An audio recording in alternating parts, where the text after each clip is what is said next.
Bom dia, pessoal. Vamos dar início, então, ao capítulo 18, o retorno. Nós vimos no capítulo anterior que, novamente, a Evelina e o Ernesto solicitaram o retorno à terra para rever os familiares. E dessa vez, o instrutor Ribas disse que sim, que eles já estavam com um novo entendimento e que eles então retornariam à terra. Então nós vamos começar a ver o retorno, a vinda dos dois aqui para a dimensão material. Então vamos lá. O retorno. Enfim, a volta. Ambos, Evelina e Fantine, manifestavam o contentamento de crianças em festa. A primeira vinda ao lar após 2 anos. As despedidas, antes de se incorporarem à reduzida equipe de companheiros que tornariam ao domicílio terrestre em condições iguais às deles, recolheram de Ribas a recomendação. Vocês representam nossa cidade, nossos costumes e princípios. Portem-se na base do novo entendimento. Se precisarem de auxílio, comuniquem-se conosco pelo fio mental. Um abraço e os votos de felicidade para a viagem. Quando o veículo pousou rente à via Anchieta, no ponto em que a estrada se bifurca, descerrando o caminho para São Bernardo, o pequeno grupo dispersou-se. Cada excursionista era um anseio itinerante, cada qual um mundo vivo de saudades. O dirigente da caravana e responsável pela viatura marcou o regresso para o dia seguinte, que os viajantes se reunissem ali mesmo, esgotado o prazo de 20 horas. Então, até que enfim, eles vêm à Terra. E daí a gente começa a tirar um monte de pontos, né? Primeiramente, eles vieram através de um meio de transporte. Tanto é que ele fala que quando a viatura pousou ali na entrada de São Paulo, na Via Anchieta, e dali vários indivíduos que vieram também para a mesma coisa, cada um foi em busca do local onde desejava chegar. E o dirigente da caravana diz que vão se reencontrar ali no dia seguinte. Não fala aqui, mas eu creio que eles já estão em condição de volitação, porque eles vão cada um a um determinado local. O André Luiz, em 1 ano de vida em nosso lar, conseguiu vir. Eles estão lá há 2 anos, então possivelmente se deslocaram para o local onde desejariam ir. E o instrutor Ribas diz um negócio interessante, né?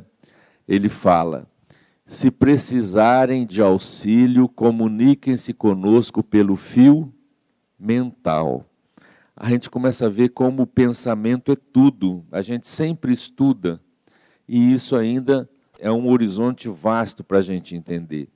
Então, comuniquem-se pelo fio mental. Lógico que espíritos nessa dimensão aí de nosso lar, eles articulam palavras, se comunicam normalmente. E em algumas oportunidades, através do pensamento. Então, nesse caso aqui, ele diz, nós vamos estar distantes, mas se precisarem de um auxílio, se comuniquem pelo fio mental. Ou seja, pensem aqui em nós, formulem pensamentos que de alguma maneira nós vamos registrar e vamos enviar o socorro, o auxílio de que precisem. Eles estão em São Paulo, vamos lembrar que eles eram da cidade de São Paulo, lembram? Quando estavam doentes foram para uma clínica e os dois comentaram a vida deles em São Paulo. Então o Ernesto e a Evelina vão visitar os parentes, vão retornar ao lar. 2 anos. Ah, sim, demoram mais tempo. E a condição mental que consegue, né? O entendimento, a compreensão, isso tudo é que vai indicar, né? A estrada é longa.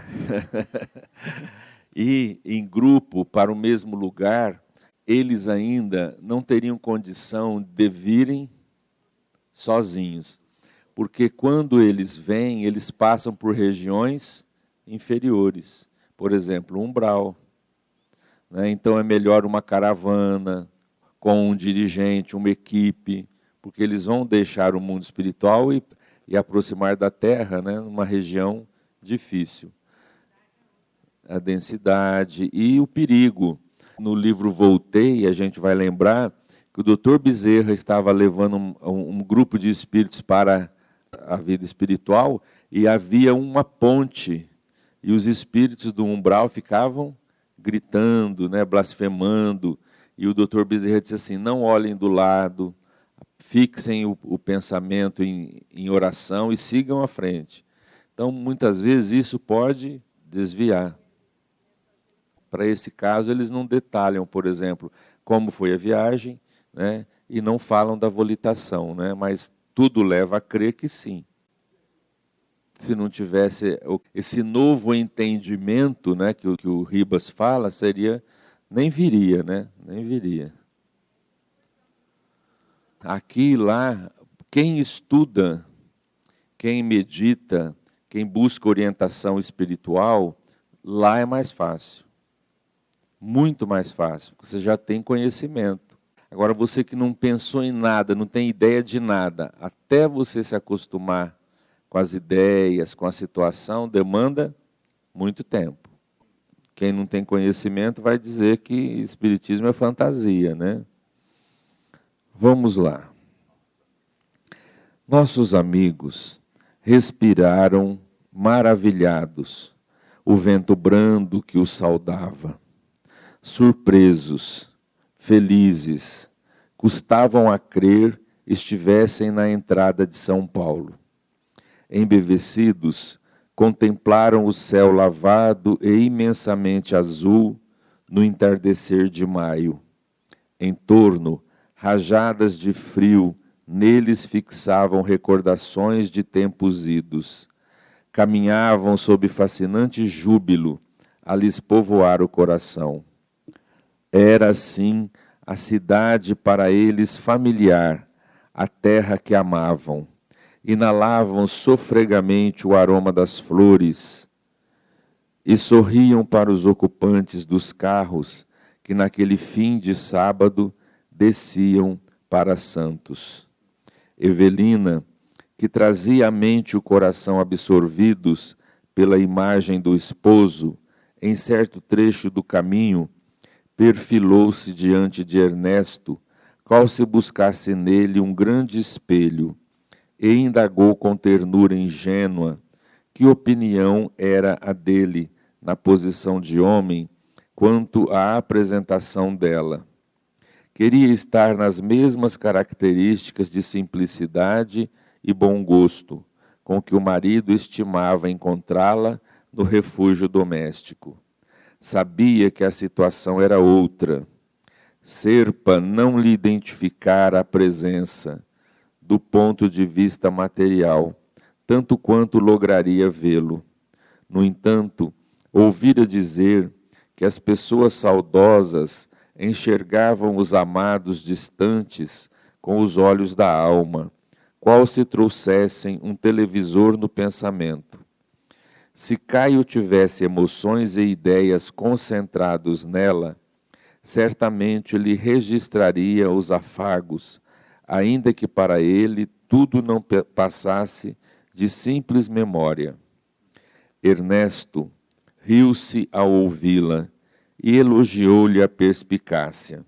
Fitou-lhe o penteado e o rosto, pediu reajuste nas dobras do vestido e aprovou os sapatos, a feição de um pai, encorajando a filha para a exibição num baile de debutantes. Depois, acusou-a com graça, asseverando que não lhe toava bem tão alta demonstração de coquetismo. Coquetismo vem de coquete, que quer dizer garbosidade, né? Aquela coisa da beleza. Agora vejam, gente, que coisa mais interessante. Só recordando ali, ler novamente. Evelina, diante de Ernesto, indagou com ternura ingênua que opinião era dele na posição de homem, quanto à apresentação dela. Então veja como as coisas ainda da terra ainda estão presentes nos espíritos que estão nessa dimensão espiritual. Então ela ia rever o marido, ela sabia que era outra situação, mas ela queria estar bem apresentável, né, alinhada. O vestido, o cabelo. E ela pediu a opinião dele como homem, né? Então, eu estou bem, estou ajeitada, né? Estou arrumada. E outra coisa que a gente vê é o vestuário dos espíritos, né? Porque comumente as pessoas pensam que o espírito é um lençol branco, né? Voando para cá e para lá. Não, na dimensão espiritual em que eles estão, o vestuário é realmente como se fosse na terra. O corpo espiritual é coberto por vestes como se fosse na terra. Então viu que ela está com um vestido, com um penteado, com sapatos. Tudo isso são vestuários do mundo espiritual. Ah, mas quem que dá esses vestidos para ela, essas roupas? Como que ela adquire isso? Quem que oferece isso? Vão lembrar de Nosso Lar? Quando eles estão indo, e ele descreve uma grande plantação, então uma terra de cultivo, né, para alimentação, e ele fala de grandes galpões de serviço têxtil. O que quer dizer isso? De preparo de roupa, de vestimentas. As pessoas recebem o necessário. Creio eu que quanto mais hora você tem de trabalho lá em Nosso Lar, mais recursos você tem para ter uma roupinha diferente.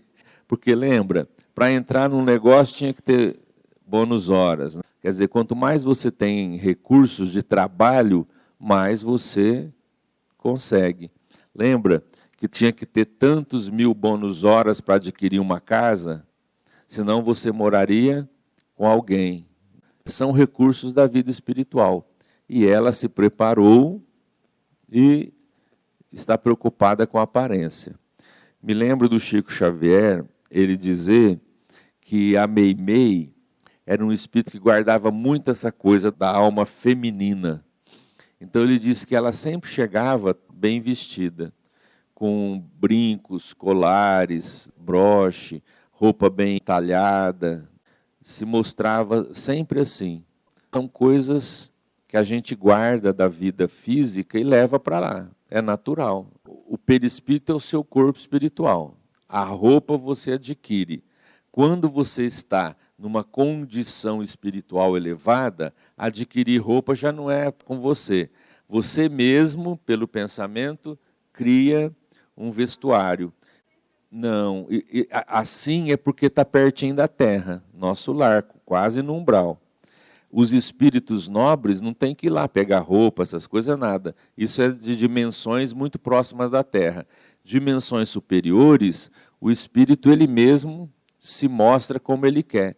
Então o Emmanuel, aquela túnica romana, sempre assim. Outros espíritos que eles descrevem, eles falam assim, cobria-lhe um manto luminoso. O outro, né, irradiava, né, envolvido num tecido que irradiava luz. E assim por diante.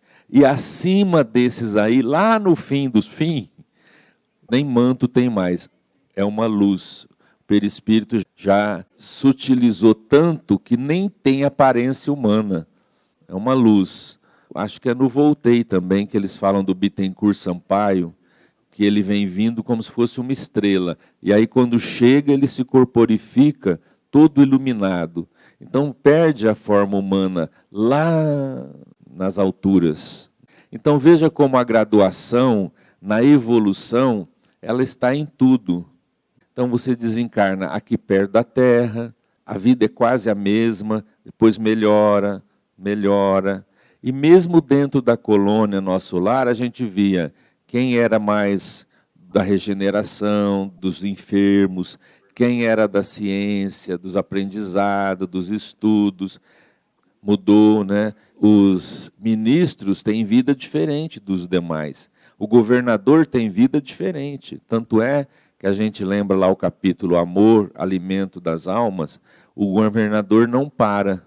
Quando ele tem folga, ele vai visitar os trabalhadores, dar ânimo para eles. São interesses e necessidades diferentes. Isso é a lei divina. Já pensou se a gente morresse e jogasse lá para cima já de uma vez? Você não tem mais corpo, você não tem necessidade, você não tem nada, você é um vento. A gente ficaria enlouquecia, porque a gente não tem ainda referência, a gente ficaria perdido. Então a lei divina vai colocando tudo no devido lugar, de acordo com o que a gente pode. Há espíritos que permanecem aí, por aí na Terra. O que acontece? Esses espíritos são espíritos muito apegados a coisas na vida física. Então eles ficam por aqui perambulando, até chegar uma hora de serem recolhidos, serem amparados. E há aqueles que nem recebem amparo assim, de ir lá, estudar, preparar. Alguns deles são retirados daqui já em processo de sono, de esquecimento, restringimento do corpo espiritual e reencarnação. A gente vê que cada espírito é um mundo, né? Então não tem como a gente falar assim, ó, desencarnou, vem os familiares, vem os mentores, leva para a colônia. Cada um é de um jeito. Isso não acontece assim, passe de mágica, né? É igual quando a gente morrer, à beirando de Votuporanga. Não é brisa suave igual eles em São Paulo, né? O ar quente, aquele torpor quente. Voltei para trás correndo, nem quero isso não, né? Então vamos lá. A senhora justificou-se, assegurando-se convencida quanto às preferências do esposo. Ambos, em suave tete-a-tete, já pisavam o bairro do Ipiranga, onde Evelina esperava encontrar o companheiro na mesma casa que lhe fora teatro a aventura. De chofre, eis que se lhe transfere a alegria para a inquietação. À medida que se avizinhava do ninho antigo, oprimia-lhe o peito. Mesclava-se-lhe o regozijo com imprevista angústia. E se Caio não estivesse na altura do que ela o situava, amoroso e fiel? A dúvida cravou-se-lhe no espírito, como estilete envenenado que lhe varasse as entranhas. Ernesto, você tem alguma intuição quanto ao que nos espera? Imagine você que justamente agora estou amedrontada, tenho as pernas bambas. Emoção. Que mais? Fantine deitou um olhar de funda gravidade para a companheira e glosou. Evelina, você recorda nossas lições para Mancini? Como não? Mas que tem isso a ver com o nosso problema? Meditemos. Por meses e meses temos falado a Túlio, você de modo especial, relativamente às coisas da alma. Abnegação, compreensão, serenidade, paciência, ensinamentos dados e recapitulados, ilações e repetições. Sim, você não admite que o instrutor Ribas, com tantas explicações sobre o amor e casamento, serviço e espiritualidade, para nós dois, não terá feito o mesmo a nosso benefício? Não acredita que ele, o dedicado amigo, conversando às vezes de maneira exaustiva, não estaria sendo para nós um professor, enxergando longe? Estejamos preparados para mudanças. Veja que interessante, né? Ela vai chegando perto e a ansiedade, o coração batendo, porque vai voltar, não sabe como que vai estar a situação, e aí ela começa, e se não for como eu estou imaginando e sonhando, né? Ela já ficou tensa, né? daquela situação. E aí, olha o que o Ernesto diz para ela. Veja como ele tem uma acuidade mental, né? Por meses temos falado a Túlio relativamente às coisas da alma, abnegação, compreensão, serenidade. Admitamos que o instrutor Ribas, com tantas explicações sobre amor e casamento, não terá feito o mesmo a nosso benefício? Quer dizer, ensinar os outros é fácil, viver a mensagem é difícil. Então, ela, tanto tempo, ela e o Ernesto, sobretudo ela, doutrinando o Túlio, falando com ele, que tem que ter compreensão, que as coisas mudam e tá. Aí ele fala assim, será que o instrutor Ribas não fez conosco o que nós fazemos com o Túlio? Porque ele sempre falou muito conosco sobre amor e casamento. Parece que ele estava preparando o caminho, né? Ele estava, né? E aí ele explica, né? Será que ele não estava preparando? Então, estejamos preparados para mudanças, para tudo. Pode acontecer que não seja como a gente quer. Agora, é interessante o estado, ela vai chegando, uma angústia, parece que ela está sentindo o que ela vai viver ali. Aquela apreensão, né? É como se sentisse, né, por intuição que você vê, cuidar da roupa para ir ver o marido. Então você vê que ainda ela tem aquela coisa terrena mesmo, familiar, né? Então vamos ver o que vai acontecer. A senhora desconversou, mudou de assunto, asseverou-se receosa, algo fatigada, se possível, aceitaria algum descanso. Não desejava acercar-se do marido com qualquer indício de mal-estar. Ernesto propôs alguns minutos de repouso nos jardins do museu. Ele está se referindo ao Museu do Ipiranga, né? Rumaram para lá, acolhendo-se ao pé de fonte amiga, cujas águas pareciam guardar o poder de asserenar-lhes os pensamentos. Como que contagiado pelos temores da companheira, Fantine de repente acusou-se amuado. No exato instante em que se abeirava da mulher e da filha, esmorecia-lhe o entusiasmo que a romagem lhe causava. Ensimesmou-se.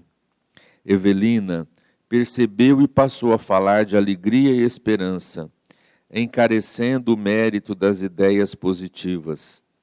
Assinalava ele as frases de vigorosa confiança a se derramarem no verbo da moça que se lhe fizera irmã e amiga, incapaz de aliar-se da taciturnidade que o acometera de súbito. A senhora Serpa, discreta, silenciou e, por fim, declarou-se disposta ao trecho final da viagem. Cavalheiroso, Fantine prometeu assisti-la em seu primeiro contato com o lar, que ela verificasse o ambiente doméstico. Se tudo lhe respondesse à expectativa otimista, viesse até ele que lhe aguardaria nos arredores. O aviso conveniente e então deixá-la com o esposo até o dia imediato, enquanto que ao mesmo tempo se arrancaria para a Vila Mariana, onde contava rever a família. Evelina concordou. Não lhe aprazia ficar a sós, nem lhe prescindia do apoio. Então vejam, aquela apreensão, ela chega até a pedir que quer descansar um pouco, né? Vão para o jardim do Museu do Ipiranga, ali ficam, e de repente, olha o que acontece com o Ernesto ali do lado dela. Como que contagiado pelos temores da companheira, Fantine de repente acusou-se amuado, esmorecia-lhe o entusiasmo que a romagem lhe causava, ensimesmou-se. Então ele de repente ficou meio triste, meio acabrunhado, né?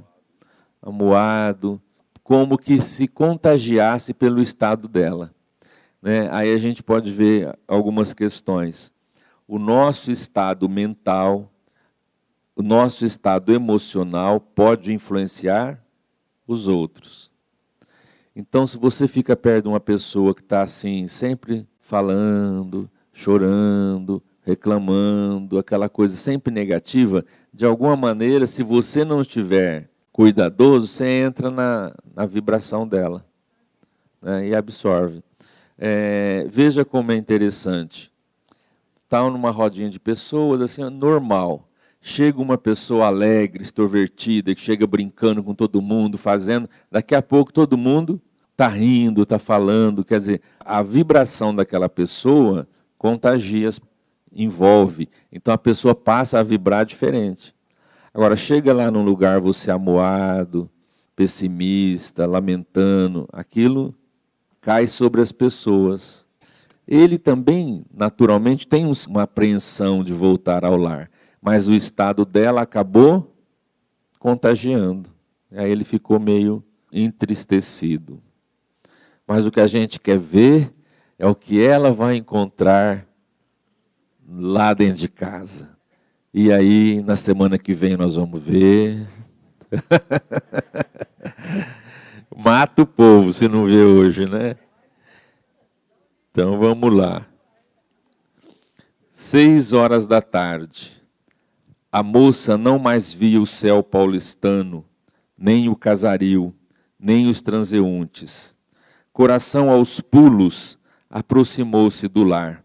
Atravessou o pátio de acesso e tateou a porta de entrada que lhe facilitou a passagem. Algo lhe dizia no íntimo que Serpa estava em casa e seguiu à frente. Tremia, assustada. Inspecionou a peça em torno. A sala era a mesma, com pequenas alterações no mobiliário do seu tempo. Ao lado, o estreito escritório do esposo, entremostrando as cortinas abertas. Penetrou aí com a unção de quem avança passo a passo pelos recantos de um santuário. Os livros em ordem, de inopino surgiu-lhe a observação, atalaiada por diminuto vaso de flores, uma foto de mulher. Vasculhou as paredes, buscando o retrato dela própria, segundo velhas lembranças, mas não viu nem sinal.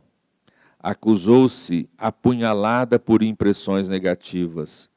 Turvou-se-lhe o raciocínio. Fora substituída de certo. Sentia a cólera prestes a explodir-se em crise violenta de lágrimas. No entanto, ganhou forças para rearticular nos próprios ouvidos as palavras do instrutor.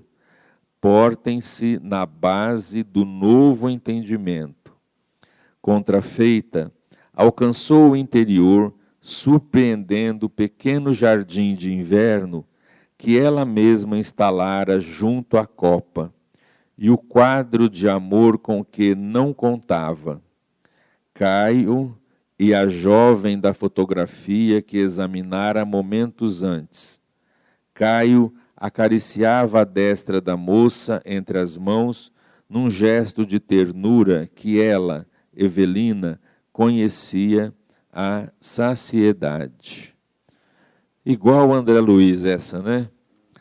Então ela chega, vê uma foto de uma mulher e as fotos dela não estão mais ali, né? E ela fica surpresa, porque ele está com uma outra mulher. E veja que ele sempre fala uma jovem. Então deve ser bem mais moça que ele, né? Então ela sofre aquele baque, né? Agora, veja que importante isso. Evelina sentia-se a explodir em crise violenta de lágrimas. No entanto, ganhou forças para rearticular aos próprios ouvidos as palavras do instrutor. Portem-se em base do novo entendimento. O que é se portar com base ao novo entendimento? Ela precisava, agora, ter essa compreensão. Ela não é mais da terra, ela não vive mais aqui. exigir do marido que ficasse viúvo, sozinho, necessitado de um apoio psicológico, de uma ajuda feminina, seria exigir muito dele, que não está à altura do que ela está sonhando. Então, qual que é o novo entendimento? Caio foi meu esposo, vivemos o tempo de aprendizado juntos.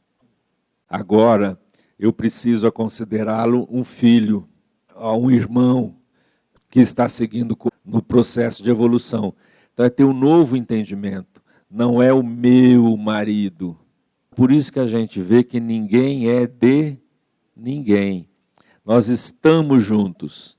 O marido e a mulher têm uma experiência juntos, mas não é de ninguém. E até vamos pensar que o Caio é mesmo aquela alma querida, os dois vão fazer a evolução juntos durante um longo período. Mesmo que seja aquele espírito ligado a ela, isso não quer dizer que ele não vai consorciar-se novamente. Lembra o caso que eu falei? Lá na vida espiritual, o André Luiz foi visitar uma casa que ele vivia com as duas esposas, a primeira e a segunda que ele teve na Terra, e viviam em paz. O vínculo que ele tinha espiritual era com a primeira esposa, mas ele criou um vínculo com essa segunda, que seguiu com ele, que acompanhou, que fez muito bem a ele. É alguém querido, é alguém que agora ele reconhece como irmã. E a segunda compreende naturalmente a situação e eles vivem em harmonia. E o André diz que eles renasceriam novamente casados e essa segunda esposa seria filha deles. Quer dizer, os três agora vão estreitar os laços, né? Então, nada de egoísmo, de é meu, é meu, é meu, é meu, nada disso. O novo entendimento que ela lembra do instrutor é agir conforme tudo que eles aprenderam. Não é mais, eu não sou mais da Terra. Como é que eu vou exigir uma situação dele? Eu preciso compreendê-lo, preciso assisti-lo, né, ampará-lo nessa nova experiência. O Chico disse que o espírito Meimei era uma professora em Belo Horizonte. Ela era casada com o Arnaldo Rocha. Ela morreu, situação trágica, e esse Arnaldo ficou lá embaixo mesmo, para morrer, ele queria morrer, ele tinha muita ligação com ela, e ele ficou lá para baixo. E em Belo Horizonte, ele encontrou com o Chico Xavier assim, o Chico desceu de onde ele estava, foi andar, trombaram. Caiu umas coisas e já o espírito falou com o Chico. Aí o homem levantou, ele pediu desculpa e disse assim, olha, o senhor me perdoa, mas eu estou ouvindo aqui um espírito e está dizendo para você, ter esperança, não ficar abatido. O cara ficou assim. Mas como o espírito? Ele falou assim, ela está aqui, uma mulher assim, assim, descreveu a Meimei, porque ela chama Irma de Castro, a Meimei. E aí ele disse assim, e ela está pedindo para mim dizer uma palavra que você vai reconhecê-la. Ela está dizendo Meimei. Aí o homem chorou igual uma criança, porque entre os dois, na vida mais íntima, amorosa, ele chamava ela de Meimei, que é um termo que eu não sei se é hindu ou se é oriental, chinês, alguma coisa assim, oriental, né? Que queria dizer amor puro. Só os dois sabiam disso, que ele chamava ela de Meimei. Na hora ele ficou assim. E aí a Meimei começou a escrever várias cartas para o marido, através do Chico, sempre falando com ele, né, com amor, com aquela coisa do vínculo afetivo. Aí chegou uma hora que o Emmanuel falou assim para ela, chega, você já consolou o marido, já falou, você agora tem que trabalhar de ordem geral. Mostrou para ela que tinha alguns centros espíritas que se levantaram e botaram centro espírita Meimei. Departamento de Evangelização Infantil, MEI. Então, você não pode ser essa mulher que fica falando só com o marido, essa namorada eterna. Você agora tem que trabalhar no bem, de ordem geral. E aí ela começou. E mais, ele precisa de apoio e precisa de alguém. Então, você vai ajudar a arrumar a mulher para o seu marido. Você precisa de ajudar.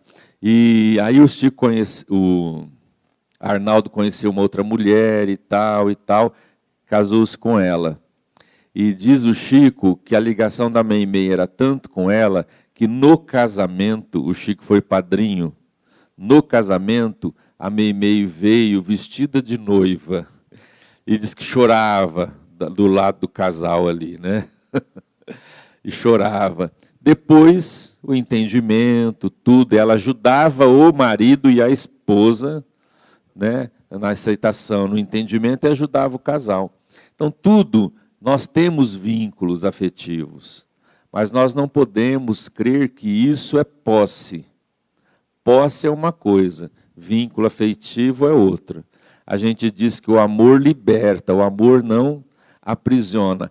Toda vez que eu aprisiono, é paixão, e paixão é doença. Não acontece aí o cara matar por amor?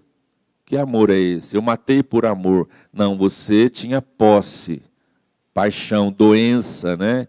O egoísmo. Você matou por isso, não por amor, porque amor liberta. Então, comporte-se conforme o novo entendimento. Vamos lá para a gente encerrar.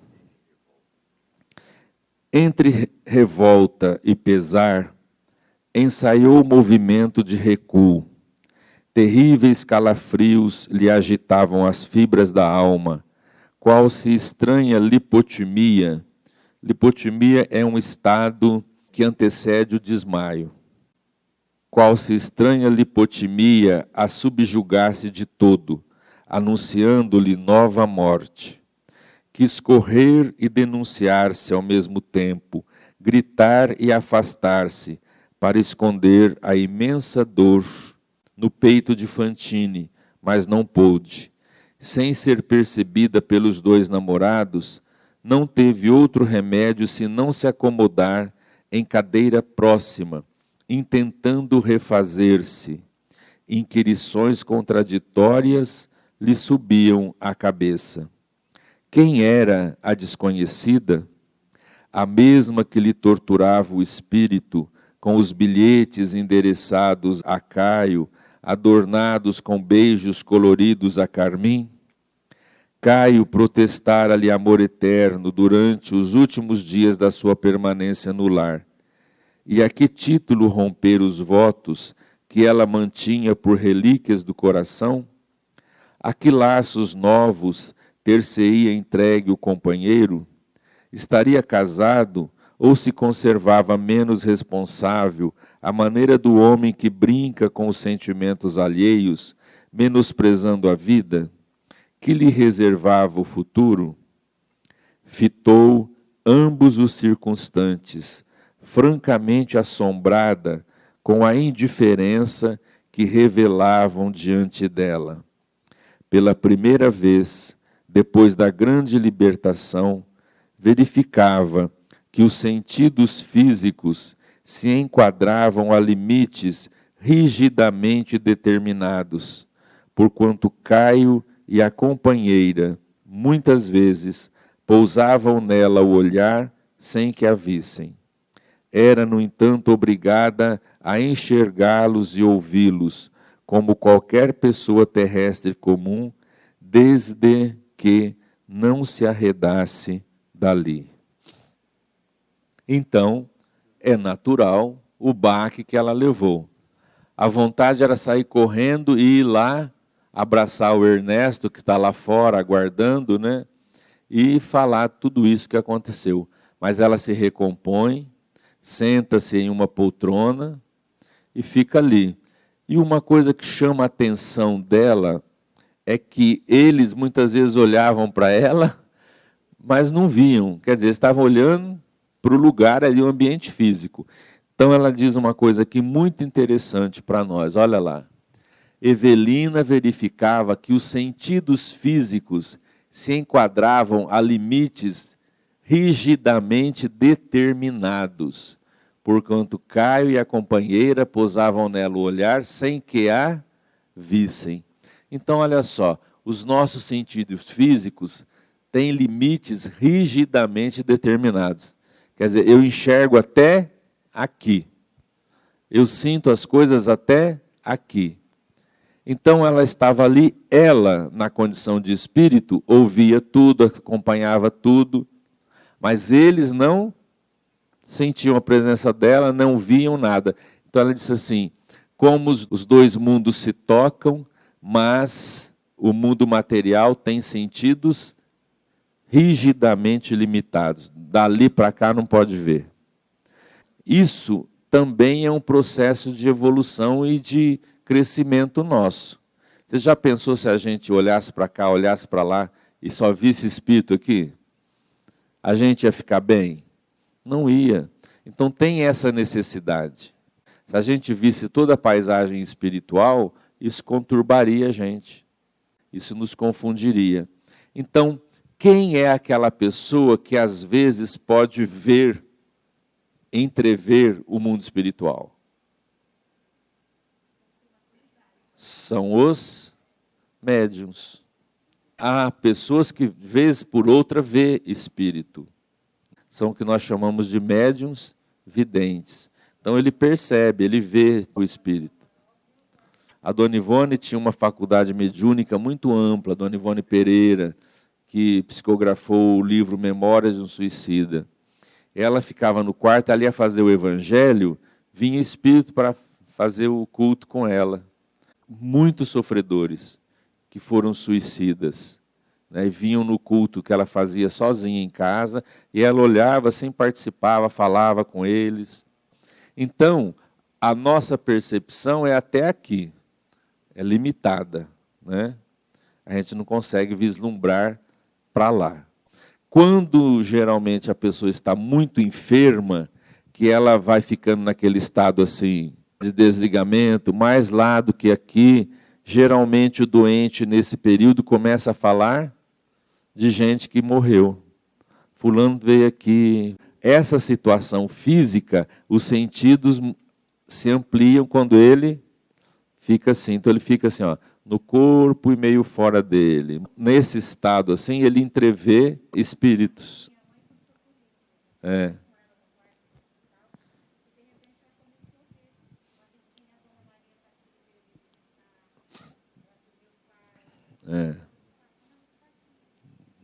Tá. E junto com isso, também a gente entende que tem a alucinação, também existe. Por exemplo, vou dar um exemplo que a gente viu. A mãe do Divaldim estava lá assim já para desencarnar, aí ela falou da mãe dela, a minha mãe não sei o que lá, minha mãe veio falar não sei o que. Aí daqui a pouco ela falou assim, é a Belinha chegou. A Belinha era a cachorrinha que a gente tinha e que era muito ligada a ela. Chegava 11 horas, a gente abria o portão, a cachorra corria lá, a moça punha no colo, ficava no colo dela e ninguém podia chegar perto, a cachorra ficava brava. E ela lá falou que a Belinha estava chegando, que a Belinha veio ver ela. Então, isso aí já é do estado da enfermidade, a mente conturbada. Então, isso já é um fato dela. Mas a presença de entes queridos e de amigos espirituais também é uma realidade, né? Então, ninguém havia. Ela percebeu que há um limite, né, entre a vida material e a vida espiritual.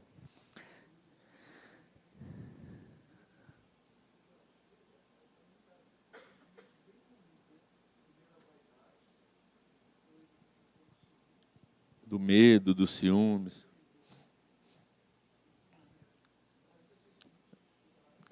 Porque no estágio espiritual que ela está, ela não vai chegar lá, tudo bem, não vai. Só que o novo entendimento vai valer, porque ela já podia aí estar desequilibrada, doente, gritando, tinha que pedir ajuda para os espíritos. Não, ela está educando os próprios sentimentos. Sentou-se na poltrona, né, começou a pensar, começou a ver as coisas. Ela está ali, quer dizer, porque nós temos emoções, gente. É lógico que a gente vai... Quando você vem rever um ente querido, você não vai se emocionar? Você não vai... Isso é natural, não é? Então, ela, apesar de todo esse choque, de toda essa situação inesperada para ela, ela está, até agora, com um novo entendimento. Ela está segurando a situação, se educando, né? Por isso que os espíritos não deixam a pessoa vir antes. Calma, né? Ainda não. Vamos trabalhar, vamos estudar. Calma. Quando chega o momento, vem. 2 anos se passaram, né? 2 anos, né? Agora, há espíritos que desencarnam e ficam por aqui e muitas vezes acompanham a família, as coisas que estão acontecendo, até ser amparado por um familiar, um familiar que já desencarnou, um amigo, né? E as coisas são assim.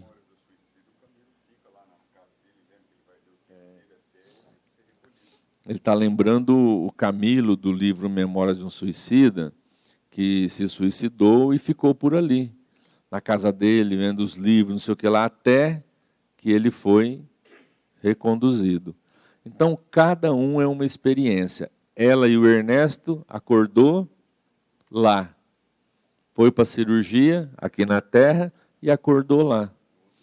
Há aqueles que passam pelo umbral por um período, há aqueles que ficam muito tempo adormecidos. Quer dizer, cada um é uma coisa.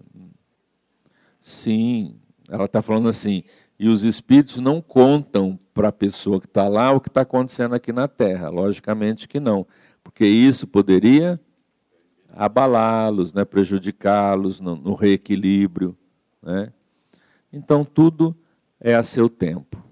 Ok, gente?